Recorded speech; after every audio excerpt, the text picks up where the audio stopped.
Hi everyone. आज इस lecture में हम लोग हाइड्रोलिक पंप का आगे का पोर्शन कंप्लीट करने वाले हैं। इसके पहले वाले लेक्चर में हमने पंप के बारे में पढ़ा था और उसका फिर हमने देखा था कि पंप कितने टाइप का होता है, जिसमें हमने देखा था नॉन पॉजिटिव डिस्प्लेसमेंट पंप और पॉजिटिव डिस्प्लेसमेंट पंप। फिर हमने डिस्कस किया था कि इसका कहाँ पर यूज़ है।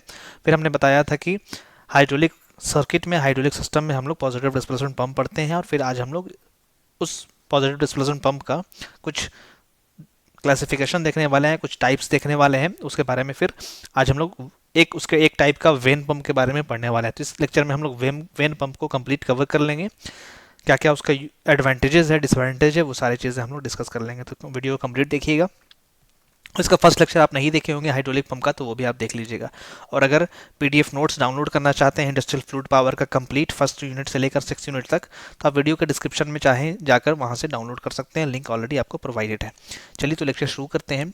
अब वेन पंप पहले हम लोग को पढ़ना है, तो पहले हम लोग टाइप देख लेते हैं कि जो पॉजिटिव डिस्प्लेसमेंट पंप है उसमें कितने टाइप आप लोगों को यहाँ पर पढ़ना है। तो देख लेते हैं कितना टाइप आप लोगों को पढ़ना है। सबसे पहला फर्स्ट है हमारा वेन पंप। वेन पंप के बारे में हम लोग गियर पंप के बारे में पढ़ लेंगे। गियर पंप के बारे में जीरोटर पंप के बारे में पढ़ लेंगे। उसके बाद फिर स्क्रू पंप है, उसके बाद फिर पिस्टन पंप है। तो इनका टाइप्स हम लोग देख लेंगे। ये 5 टॉपिक हम लोगों को कंप्लीट करना है अपने वीडियो लेक्चर में। वन बाई वन आपको कंप्लीट कराता हुआ मैं आगे बढ़ता चला जाऊंगा। तो सबसे पहले आज हम लोग वेन पंप शुरू करते हैं। तो वेन पंप एक तरह का पॉजिटिव डिस्प्लेसमेंट पंप ही है। पहले इसके बारे में मैं बता देता हूँ, उसके बाद फिर आपको डायग्राम जो भी यहाँ पर उसको मैं फिर आपको समझा दूंगा। तो वेन पंप एक तरह का पॉजिटिव डिस्प्लेसमेंट पंप है। यहाँ पर नंबर ऑफ वेन्स लगे हुए होते हैं और वो वेन जो होते हैं यहाँ पर प्रॉपर कैविटी बना होता है। उसको कैविटी में वेन जो होते हैं वो स्लाइड करते रहते हैं। कैसे कैसे होता है मैं बताऊंगा आपको वर्किंग इसका। वो कंटिन्यूसली स्लाइड करते रहते हैं। यहाँ पर हम लोग कंस्ट्रक्शन देख रहे हैं और यहाँ पर जो रोटर लगा हुआ होता है वो इसेंट्रिक लगा हुआ होता है, मतलब वो सेंटर पे नहीं होता, वो सेंटर से नीचे होता है। आपको यहाँ पर दिख रहा होगा सेंटर यहाँ पर जो है वो यहाँ पर है, बट रोटर का सेंटर जो है वो नीचे में है। तो थोड़ा सा नीचे में करके रोटर का सेंटर को रोटर को फिक्स किया जाता है। जो रोटेटिंग एलिमेंट है, जो रोटर है, वो थोड़ा सा नीचे में रहता है। और रोटर में जो होता है वो कैविटी बना हुआ होता है। यहाँ पर आपको कैविटी दिख रहा है, थोड़ा थोड़ा जो है यहाँ पर कैविटी है। उसी में जो वेन होते हैं वो स्लाइड करते हैं और ये स्प्रिंग लोडेड होता है। यहाँ पर स्प्रिंग भी लगा हुआ होता है। जो कैविटी है अंदर में, वहाँ पर स्प्रिंग लगा हुआ होता है। जैसे कि ये कैविटी है। अब यहाँ पे क्या किया गया, स्प्रिंग लगा दिया गया। स्प्रिंग के बाहर में जो है वो वेन लगा हुआ है, जिसके वजह से जो वेन होता है वो टाइटली केसिंग में टच किया हुआ रहता है और वहाँ पर कंटिन्यूसली जो होता है लीक प्रूफ वहाँ पर ज्वाइंट बनाता है। लीकेज होने से वो प्रिवेंट करता है। तो इसलिए यहाँ पर स्प्रिंग लोडेड होता है। स्प्रिंग की वजह से क्या होता है, वहाँ पर वो वाल से कंटिन्यूसली कनेक्टेड होता है और वहाँ पर टाइट सील वहाँ पर क्रिएट करता है।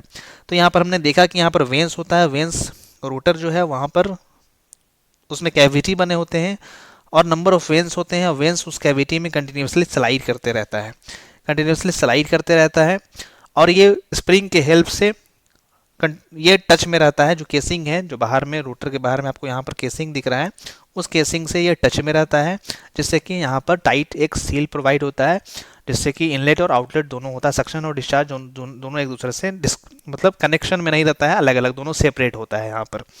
उसके बाद जब रोटर यहाँ पर रोटेट करता है तब क्या होता है, यहाँ पर देख लेते हैं। इनलेट साइड आपको यहाँ पर दिख रहा होगा। अब इसको डिस्कस कर लेते हैं। इनलेट यहाँ पर है, फ्लूइड यहाँ से, लिक्विड यहाँ से इन करेगा, सक्शन लिख रहा है, और यहाँ पर आउटलेट है।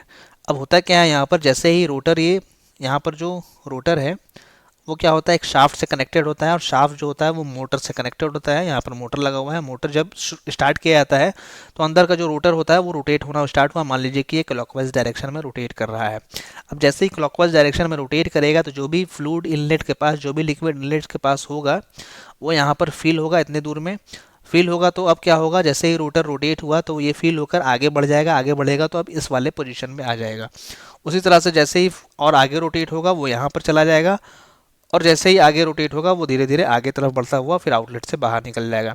तो इसी वजह से यहाँ पर क्या होता है, जो भी फ्लूइड होता है इनलेट का साइड जब रोटेट होता है तो थोड़ा सा वहाँ पर इनलेट पोजीशन पर थोड़ा सा कैविटी क्रिएट हो जाता है। कैविटी या सक्शन क्रिएट होता है। सक्शन क्रिएट होने की वजह से जो भी पाइप में, इनलेट पाइप में जो भी लिक्विड वहाँ पर होता है वो वहाँ पर वेन में इन कर जाता है। वेन के दो वेन के बीच में जो गैप है वहाँ पर इन करता है। यहाँ पर आपको गैप दिख रहा होगा, दो वेन के बीच में थोड़ा सा गैप है यहाँ पर, उस गैप में वो इन कर जाता है। और जैसे ही फिर रोटर आगे रोटेट करते जाता है, वो आगे की तरफ फ्लूइड बढ़ता जाता है, और रोटर का स्पीड जितना ज़्यादा होगा वहाँ पर जो भी फ्लूइड बाहर निकल रहा है, जो भी लिक्विड आउटलेट की तरफ जा रहा है, उसका उसमें वो जो होता है वो ज़्यादा प्रेशराइज्ड फॉर्म में होता है। मतलब ये पुश्ड करते हुए लिक्विड को डिस्प्लेस कर रहा है, जो भी वेन है यहाँ पर वो डिस्प्लेस कर रहा है, पुश्ड करते हुए बाहर की तरफ निकाल रहा है।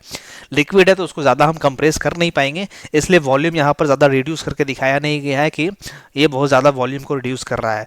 बस थोड़ा सा उसको पुश करते हुए, थोड़ा सा उसको डिस्प्लेस करते हुए हाई स्पीड के साथ बाहर की तरफ निकाल देता है, और आउटलेट की तरफ प्रेशराइज्ड फ्लूइड जो होता है बाहर की तरफ आ जाता है। अब इसको हम लोग यहाँ पर डिस्कस कर लिया है।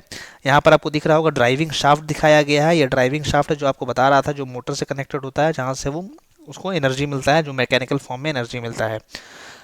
अब यहाँ पर दिख रहा होगा वेन जो है यहाँ पर कंटिन्यूसली बाहर की तरफ है, यहाँ पर स्प्रिंग लोडेड है। जैसे जैसे वो नीचे की तरफ जा रहा है, वेन जो होता है वो कॉन्ट्रैक्ट होता चला जा रहा है, मतलब स्प्रिंग कॉन्ट्रैक्ट हो रहा है, और वेन जो हो रहा है वो अंदर की तरफ इन करता जा रहा है, वो कैविटी में अंदर की तरफ चला जा रहा है। और जैसे जैसे आगे बढ़ता जा रहा है, वो वेन बाहर की तरफ एक्सपैंड हो रहा है, बिकॉज सब में स्प्रिंग लोडेड है। तो जैसे जैसे वहाँ पर स्पेस घट रहा है, वो वेन क्या हो रहा है, वो कॉन्ट्रैक्ट होता चला जा रहा है, मतलब स्प्रिंग कॉन्ट्रैक्ट हो रहा है। तो वेन जो हो रहा है, वेन का तो लेंथ फिक्स्ड रहेगा, तो स्प्रिंग के कॉन्ट्रैक्शन की वजह से वेन जो हो रहा है वो अंदर की तरफ शिफ्ट होता चला जा रहा है। और जैसे जैसे स्पेस बढ़ रहा है, वो स्प्रिंग एक्सपैंड हो रहा है, जिसकी वजह से वेन जो हो रहा है बाहर वाले वाल को टच कर रहा है, जो केसिंग है उसको टच कर रहा है। तो यहाँ पर जो रोटर होता है वो इसेंट्रिकली होता है। नेक्स्ट फिगर देख लेते हैं।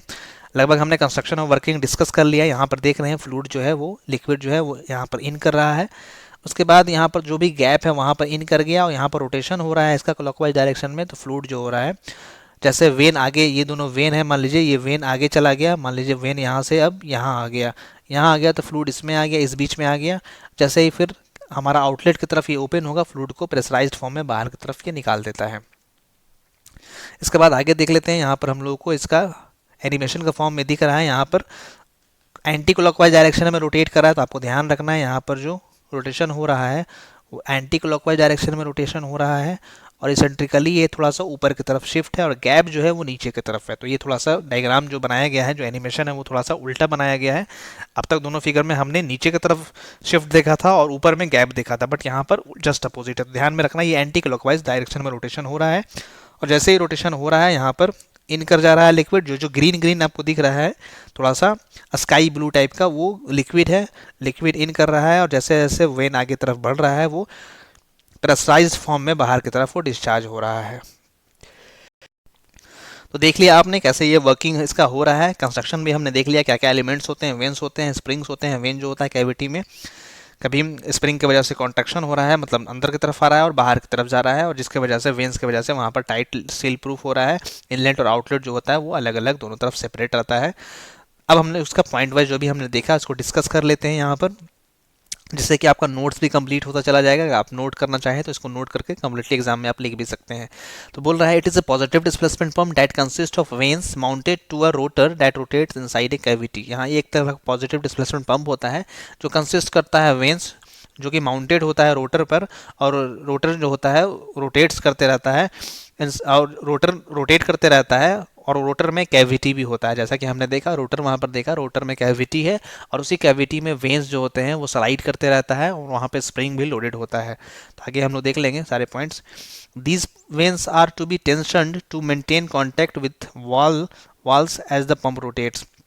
जैसे ही पंप रोटेट करते रहता है तो क्या होता है, ये वेन्स जो होता है वहाँ पर टेंशनड फॉर्म में रहता है, मतलब स्प्रिंग की वजह से टेंशनड रहता है और कांटेक्ट में रहता है कंटिन्यूसली वाल के, जिससे कि वहाँ पर सील प्रूफ हमें ज्वाइंट मिलता है। The rotor is mounted eccentrically with respect to casing. Casing के रिस्पेक्ट में इसेंट्रिकली होता है, मतलब केसिंग, अगर केसिंग का सेंटर यहाँ पर है तो रोटर का सेंटर थोड़ा सा नीचे होगा, इसेंट्रिकली होगा, तभी वहाँ पर वो लिक्विड को प्रेशराइज्ड फॉर्म में बाहर निकाल पाएगा। अदरवाइज क्या होगा, सेम लिक्विड बाहर की तरफ निकल जाएगा, उसके पास सिर्फ काइनेटिक एनर्जी आएगा, बस वहाँ पर प्रेशर के फॉर्म में नहीं होगा, इसलिए यहाँ पर थोड़ा सा इसेंट्रिकली रखा जाता है। The rotor have radial slots into which the sliding vanes are inserted. Rotor के पास जो है वो रेडियल स्लॉट है, into which the sliding vanes are inserted. Rotor के पास हमने स्लॉट्स देखा, जो कैविटी हमने बात किया था, उसी में जो होता है वेन्स जो होता है स्लाइडिंग वेन्स, वो इंसर्टेड रहता है, उसी में वो स्लाइड करते रहता है, और वो स्लाइडिंग जो होता है वो स्प्रिंग की वजह से होता है, स्प्रिंग वहाँ पर रहता है, वही बोल रहा है नेक्स्ट पॉइंट में। The vanes are spring loaded, spring loaded होता है। They are held tight against the walls, और वाल के अगेंस्ट, जिसके वजह से जो वेन होता है वो वाल के अगेंस्ट में टाइटली हेल्ड रहता है। तो ऑलरेडी हमने ये सब डिस्कस कर लिया है, उसी को यहाँ पर पॉइंट वाइज बताया गया है। This provides the required seal between the suction and discharge, जिसके वजह से जो टाइटली सील होता है उसके वजह से सक्शन और डिस्चार्ज के बीच में वहाँ पर रिक्वायर्ड सील हमें प्रोवाइड होता है। नेक्स्ट पॉइंट देख लेते हैं। When the rotor rotates it creates vacuum at the inlet and therefore the fluid is pushed into the pump inlet.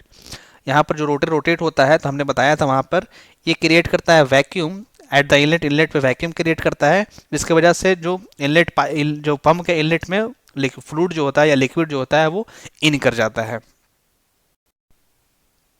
तो जो सक्शन वहाँ पर क्रिएट होता है, जो वैक्यूम क्रिएट होता है, उसी की वजह से फ्लूइड जो होता है वो इन करता है, पंप के इनलेट में इन कर जाता है।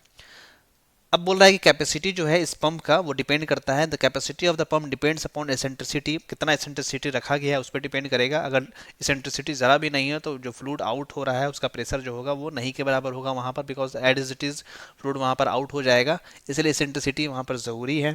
एक्सपेंशन ऑफ द वेन्स, यहाँ पर वेन का एक्सपेंशन पर भी डिपेंड करता है, कितना एक्सपैंड हो रहा है, कितना गैप है उस पर भी डिपेंड करता है, बीच में कितना गैप है, और रोटर का क्या स्पीड है उस पर भी यहाँ पर डिपेंड करता है कि क्या कैपेसिटी पंप का है।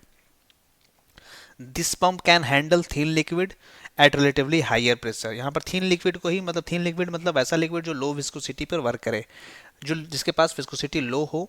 अगर वो ज़्यादा विस्कोसिटी होगा तो प्रॉब्लम क्या क्रिएट होगा कि वेन के मूवमेंट में यहाँ पर प्रॉब्लम क्रिएट होता है। अगर विस्कोसिटी ज़्यादा होगा तो वेन जो स्लाइड करता है उसके स्लाइड पर इफेक्ट होगा, जिसकी वजह से वहाँ पर स्लाइड स्लो होगा वो, तो वहाँ पर पंप के कैपेसिटी पर वो इफेक्ट करेगा, वहाँ पर प्रेशर उतना ज़्यादा क्रिएट नहीं हो पाएगा, हो सकता है वेन वॉल को सही से टच ना कर पाए, तो वहाँ पर प्रॉब्लम क्रिएट होने का चांसेस होगा। इसलिए यहाँ पर थीन लिक्विड का ही, जिसका विस्कोसिटी कम होगा उस, इसलिए वहाँ पर थीन लिक्विड का यूज़ किया जाता है। अब हम लोग देख लेते हैं इसका क्या एडवांटेज है वेन पंप का। तो जो अभी मैंने बताया थोड़ा सा वही एडवांटेज है इसका। डेवलप्स गुड वैक्यूम, वैक्यूम अच्छा डेवलप कर लेता है इनलेट पर, जिसकी वजह से हमें अच्छा प्रेशर मिल जाता है। Handles thin liquid at relatively higher pressure, thin liquid यहाँ पर आपको ध्यान रखना है, थीन लिक्विड के बारे में ही इसको रखना है ज़्यादा। अगर हम लोग एब्रेसिव वाला एलिमेंट यूज़ कर लिए या फिर हायर विस्कोसिटी वाला यूज़ कर लिए तो यहाँ ये पंप थोड़ा सा फेल होने का चांसेस होता है, इसलिए थीन लिक्विड होता है और वैक्यूम अच्छा क्रिएट करता है। उसके बाद देख लेते हैं compensate for wear through when extension. यहाँ पर जो वेन एक्सटेंशन होता है उसके वजह से वियर को भी ये कंपनसेट कर लेता है। उसके बाद आगे देख लेते हैं इसका डिसएडवांटेज क्या क्या है। तो वही फर्स्ट डिसएडवांटेज तो वही हो जाएगा कि ये हायर विस्कोसिटी वाले एलिमेंट को यूज़ नहीं कर पाएगा, फिर जहाँ पर एब्रेसिव ज़्यादा है उसको भी यूज़ नहीं कर पाएगा, और बहुत हाई प्रेशर के लिए ये वेन पंप सुटेबल नहीं होता है। बहुत हाई प्रेशर मतलब मान लीजिए 300 बार रिक्वायरमेंट है, 200 बार रिक्वायरमेंट है, तो उस केस में ये वेन पंप सुटेबल नहीं होता है। तो देख लेते हैं कुछ कुछ disadvantage. Not suitable for high viscosity, high viscosity liquid के लिए सुटेबल नहीं है। उसी तरह से अगर एब्रेसिव ज़्यादा उसमें होगा लिक्विड में तो वहाँ पर उसके लिए भी सुटेबल नहीं है। Not good with abrasive, abrasive के लिए भी ये सुटेबल नहीं है। उसके बाद आगे देख लेते हैं complex housing and many parts, इसमें पार्ट्स काफ़ी ज़्यादा होते हैं और हाउसिंग भी इसमें मतलब ज़्यादा होता है। वहाँ पर जो वेन्स हमने देखा, उसके पास कैविटी देखा, वहाँ पर कैविटी में स्लाइड करता है, तो कम्प्लेक्स पार्ट ये क्रिएट करता है, कम्प्लेक्स हाउसिंग क्रिएट करता है। लास्ट पॉइंट देख लेते हैं not suitable for very high pressure, मतलब बहुत ज़्यादा प्रेशर के लिए ये वेन पंप सुटेबल नहीं है। मतलब थीन लिक्विड के साथ हाई प्रेशर पर काम करता है, बट बहुत हाई प्रेशर पर जैसे मैंने बताया 200-300 बार पर ये उतना ज़्यादा वर्क नहीं करेगा, इसलिए इसका बहुत ज़्यादा हाई प्रेशर पर अगर जहाँ पर ज़रूरत होगा वहाँ पर यूज़ नहीं कर पाएंगे। But non positive displacement pump के कंपेरिजन में इसमें प्रेशर हमें ज़्यादा गेन होता है।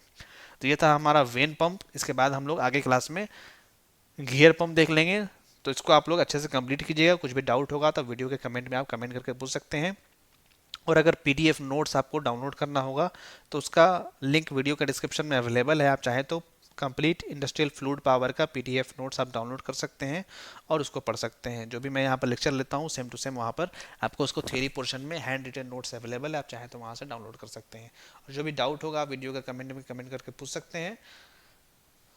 अपना टेलीग्राम चैनल भी बना हुआ है, आप चाहें तो वीडियो के डिस्क्रिप्शन में लिंक है, वो चैनल ज्वाइन कर सकते हैं, वो ग्रुप ज्वाइन कर सकते हैं। फेसबुक पेज भी बना हुआ है, आप चाहें तो वीडियो के डिस्क्रिप्शन में वो लिंक है फेसबुक पेज को, वहाँ पर लाइक कर सकते हैं, वहाँ पे भी मैसेज का ऑप्शन दिया गया है। वीडियो देखने के बाद लाइक और शेयर ज़रूर कीजिएगा, और चैनल को सब्सक्राइब नहीं किए तो सब्सक्राइब भी ज़रूर कीजिएगा। Thank you so much, good bye.